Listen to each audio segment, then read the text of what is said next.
ಮಲ್ಲಿಕಾರ್ಜುನ ದೇವಸ್ಥಾನದ ಜೀರ್ಣೋದ್ಧಾರದ ಕುರಿತು ಶನಿವಾರ ಸಭೆಯನ್ನ ಆಯೋಜಿಸಲಾಗಿದೆ. ಐತಿಹಾಸಿಕ ಪ್ರಾಚೀನ ಶ್ರೀ ಮಲ್ಲಿಕಾರ್ಜುನ ದೇವಸ್ಥಾನವನ್ನ ಪುನರ್ ನಿರ್ಮಿಸುವ ಉದ್ದೇಶದಿಂದ ಆಡಿ ತಾಲೂಕು ನಿಪ್ಪಾಣಿಯ ಶ್ರೀ ಕ್ಷೇತ್ರ ಶ್ರೀ ಮಲ್ಲಿಕಾರ್ಜುನ ಡೊಂಗರ ಗಿರಿಮಠ ಆಡಿಯಲ್ಲಿ ಶನಿವಾರ 22ನೇ ತಾರೀಕಿನಂದು ಪರಮ ಪೂಜ್ಯ ಪಂಚಲಿಂಗೇಶ್ವರ ಮಹಾಸ್ವಾಮೀಜಿಯವರ ದಿವ್ಯ ಸಾನ್ನಿಧ್ಯದಲ್ಲಿ ಸಭೆಯನ್ನ ಆಯೋಜಿಸಲಾಗಿದೆ ಎಂದು ಪ್ರಭು ಶಿವಾನಂದ ಮಹಾಸ್ವಾಮಿಗಳು ಪತ್ರಿಕಾಗೋಷ್ಠಿಯಲ್ಲಿ ತಿಳಿಸಿದರು. ಶಿವಾನಂದ ಮಹಾಸ್ವಾಮೀಜಿಯವರು ಹೇಳಿದಂತೆ ಈ ಪ್ರದೇಶವು ಸಾಂಪ್ರದಾಯಿಕ ಪವಿತ್ರ ಕ್ಷೇತ್ರವಾಗಿದ್ದು, ಪ್ರಸ್ತುತ ದೇವಾಲಯವನ್ನು 200 ವರ್ಷಗಳ ಹಿಂದೆ ನಿರ್ಮಿಸಲಾಗಿತ್ತು. ಇದು ಹಿಂದೆ ಛತ್ರಪತಿ ಶಿವಾಜಿ ಮಹಾರಾಜರಿಂದ ಸ್ಫೂರ್ತಿ ಪಡೆದ ಸ್ಥಳವಾಗಿದ್ದು, ಈ ದೇವಾಲಯವು ಬಹಳ ಪ್ರಾಚೀನವಾಗಿದೆ. ಈ ದೇವಾಲಯವನ್ನು ಪುನರ್ ನಿರ್ಮಿಸಬೇಕಾಗಿದೆ. ಈ ದೇವಾಲಯದ ಯೋಜಿತ ಹೊಸ ಪುನರ್ ನಿರ್ಮಾಣಕ್ಕೆ ಸಂಬಂಧಿಸಿದಂತೆ ಆಗಸ್ಟ್ 22ರ ಶನಿವಾರ ಬೆಳಗ್ಗೆ 10 ಗಂಟೆಗೆ ಶ್ರೀ ಮಲ್ಲಿಕಾರ್ಜುನ ಡೊಂಗರ ಗಿರಿಮಠದಲ್ಲಿ ಭಕ್ತರ ಸಭೆಯನ್ನು ಕರೆಯಲಾಗಿದೆ. ಈ ಯೋಜಿತ ದೇವಾಲಯವನ್ನು 6 ಕೋಟಿ ರೂಪಾಯಿ ವೆಚ್ಚದಲ್ಲಿ ನಿರ್ಮಿಸಲು ಯೋಚಿಸಲಾಗಿದ್ದು, ಈ ಎಲ್ಲ ನಿರ್ಮಾಣವನ್ನು ಸಿಮೆಂಟ್ ಇಲ್ಲದೆ ಕಲ್ಲಿನಲ್ಲಿ ಮಾಡಲಾಗುವುದು. ಇದಕ್ಕಾಗಿ ಈ ಪ್ರದೇಶದ ಎಲ್ಲ ಭಕ್ತರು ಸಲಹೆಗಳನ್ನು ಮತ್ತು ವಿಶೇಷ ಸೂಚನೆಗಳನ್ನು ನೀಡಲು ಸಭೆಯನ್ನು ಕರೆಯಲಾಗಿದ್ದು, ಈ ಸ್ಥಳದ ಅಭಿವೃದ್ಧಿ ಮತ್ತು ದೇವಾಲಯದ ನಿರ್ಮಾಣವನ್ನು ದೇವಾಲಯ ಪ್ರದೇಶದಲ್ಲಿರುವ ಎಲ್ಲ ದೇವರುಗಳ ದೇವಾಲಯಗಳನ್ನು ಹಾಗೆ ಈ ಕೆಲಸವನ್ನು ಸಾರ್ವಜನಿಕರ ದೇಣಿಗೆಗಳ ಮೂಲಕ ಮಾಡಲಾಗುತ್ತದೆ. ಈ ದೇವಾಲಯದ ಪುನರ್ ನಿರ್ಮಾಣಕ್ಕೆ ಸರ್ಕಾರದ ಅನುದಾನವನ್ನು ಪಡೆಯಲು ಪ್ರಯತ್ನಿಸಲಾಗುವುದು. ಶಿವಾನಂದ ಮಹಾಸ್ವಾಮಿಗಳು ಭಕ್ತರು ಸಭೆಯಲ್ಲಿ ಭಾಗವಹಿಸುವಂತೆ ಮನವಿ ಮಾಡಿದ್ದಾರೆ. पंचक्रोशी आमच्या आडी परिसरात सगळे प्रमुखांना इथं आमंत्रण देऊन सगळ्यांच्या बरोबर चर्चा करून कसं करायचं, ह्याच्या योजना कसं राबवायच्या हे चर्चा करून नंतर निर्णय घ्यायचा म्हणून आम्ही मीटिंगसाठी तुम्हासनी इथं आमंत्रण दिले आहे. त्याप्रमाणे सकाळी शनिवारी सकाळी रोज 10 वाजता इथं सगळ्यांनी जास्तीत जास्त इथं उपस्थित राहून ह्याबद्दल क्षेत्राबद्दल ते जीर्णोद्धार कार्य कमीत कमी हे 6 कोटी नंतर होणार एवढं मोठा खर्च आहे.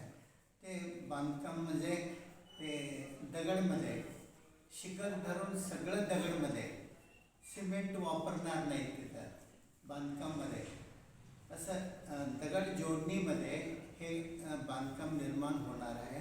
त्यासाठी सगळ्यांच्या बरोबर चर्चा करून सगळ्यांचा सल्ला घेऊन सगळ्यांच्या आमचा बरोबर घेऊन हे काम केलं पाहिजे, पार पडायचं म्हणून आमचा ते सगळ्यांच्या भक्तांचा अभिप्राय घेऊन त्यांचा सल्ला घेऊन 4 तारीख शनिवारी 22 तारीख ठरवलेली आहे.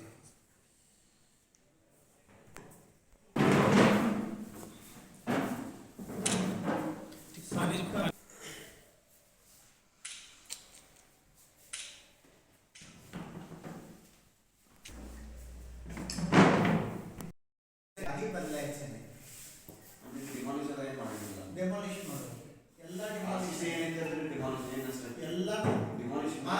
ಅದೇನು ಲಿಂಗ ಏನಿದೆ ಅದರದ್ದು ಹೈಟ್ ಏನಿದೆ ಅದು ಮೊಟ್ಟ ಸೇಮ್ ಏನು ಚೇಂಜ್ ಮಾಡಿದ್ವಿ ಅಂದ್ರೆ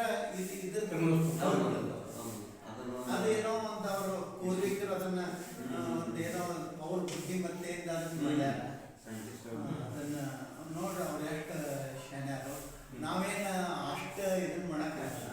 ಅದೇನೈತಿ ಅದನ್ನು ಕಾಯ್ಕೊಂಡು ಆದರೆ ಪೂರ್ತಿ ಎಲ್ಲ ಡೆಮಾಲಿಷ್ ಮಾಡಿ ಕಲ್ಯಾಣ ಇಲ್ಲ.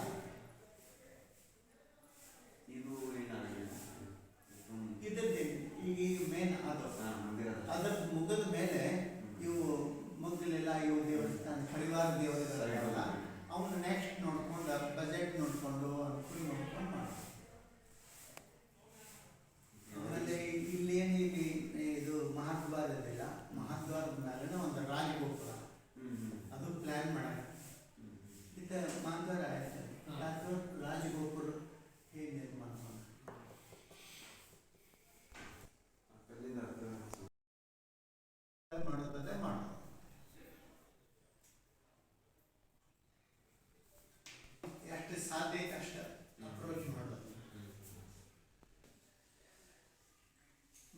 ಸರ್ಕಾರಕ್ಕೂ ಕೇಳಿದ್ರೆ ಅವ್ರು ಇದನ್ನ ಮಾಡ್ತಾರೆ, ನೋಡ್ಬೇಕು ಏನಾದ್ರು.